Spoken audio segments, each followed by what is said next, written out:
നിലം പറ്റിച്ചേർന്ന് പടർന്നിങ്ങനെ വളരുന്ന ചെടിയായതുകൊണ്ടാണ് ഈ ചെടിക്ക് നിലംപരണ്ട എന്ന് പേര് വന്നത്.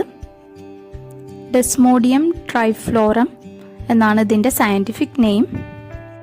ക്രീപ്പിംഗ് ടിക് ട്രഫോയിൽ എന്നാണ് ഇതിൻ്റെ ഇംഗ്ലീഷ് നെയിം.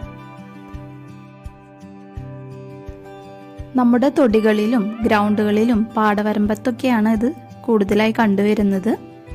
മെഡിസിനൽ വാല്യൂ ഉള്ള ഒരു പ്ലാന്റ് ആണിത്. ആയുർവേദത്തിൽ ഒറ്റമൂലിയായിട്ടൊക്കെ ഇത് ഉപയോഗിക്കുന്നുണ്ട്. ഇതിൻ്റെ ഇലകൾക്കും തണ്ടിനും വേരിനൊക്കെ ഔഷധ ഗുണമുണ്ട്.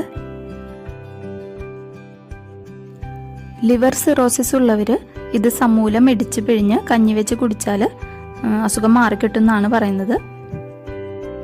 അതുപോലെ അസ്ഥിസ്രാവം സുഖപ്പെടുത്താനുള്ള കഴിവ് ഇതിനുള്ളതുകൊണ്ട് അസ്ഥിസംഹാരി എന്ന പേരിലും ഇത് അറിയപ്പെടുന്നു. ഈ ചെടിയുടെ